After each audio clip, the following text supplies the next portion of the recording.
All right, Robin here. Welcome to the swing series here in Tropical Paradise. So in this series, we're working on different forms of swings you can do with the steel mace. So once you've established the foundational movements of squats, uppercut lunges, warrior two switches, things of this nature, you can then progress your workouts and your movement explorations with swings. So in today's video, we'll start with front swings, which will utilize our hip hinging pattern. And it's a nice preparation to get better at your kettlebell swings. So we'll start here with the mace behind us. We'll start by standing up nice and tall. Let's hip hinge, reach your hips on back, grip hold of your mace. From here, we'll spiral the mace away from our body, and that's just to pack our shoulders. Engaging your rib cage together, so core is nice and tight. We'll stand straight on up and straight on back. Set it back down. Once more, we'll stand straight up and set it back down. Notice as you're sitting here, your spine is nice and long, not looking up and not looking down. So that's an important component. Let's try continuous swing. So we'll stand up, sit it on back, not setting it to the ground ever in these swings. You're finding that power breath as you stand straight on up. The mace will come directly in front of you. You're standing straight up to the sky, engaging your glutes, core at the top. Beautiful. We'll swing it back in front and set it down. Awesome work. So let's try the same thing on the other side. Another thing to note is as you're swinging the mace, you want to wait for your squat until right before the mace is close to your foot. So right when the mace is swinging here, here, here, then squat down. Because if you don't do that, notice what happens. If I sit, boom, it hits the ground.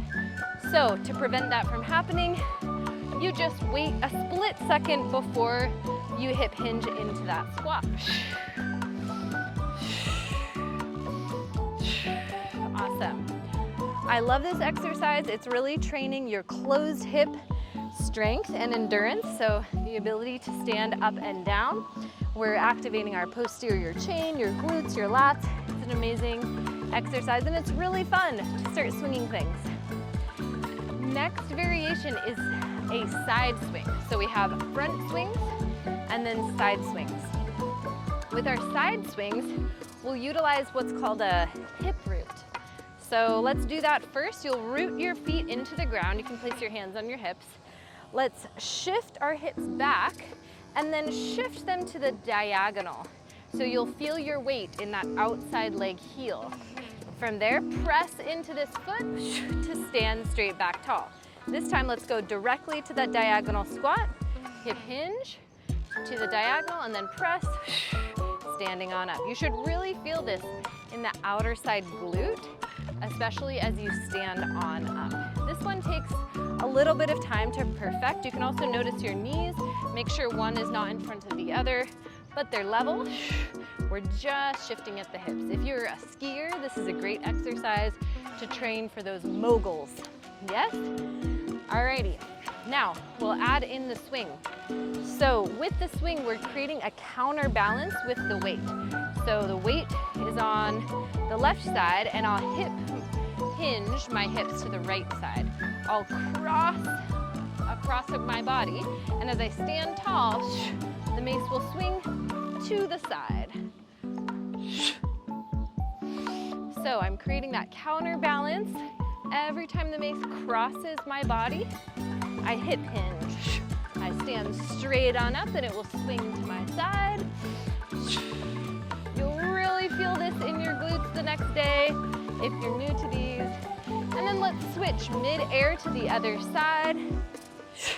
Again, you're finding that counterbalance, so it's not here. And you can try that on your own. You'll see it'll feel kind of wonky. We're finding a counterbalance with that movement. You can then start to look at the globe. So you're also getting some proprioception, neck mobility work as well. So with each of those movements, you can progress them into so many different things.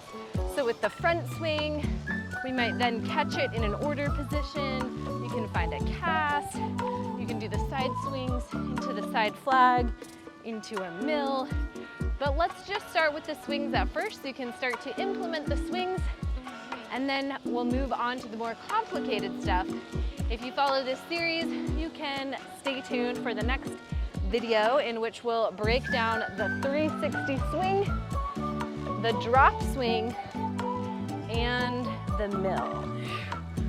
So for those videos, stay tuned, like or subscribe so you can still continue to learn this really empowering ancient art form and amazing endurance and strength activity. All right, y'all, leave comments if you have any questions, and I'll see you in the next one.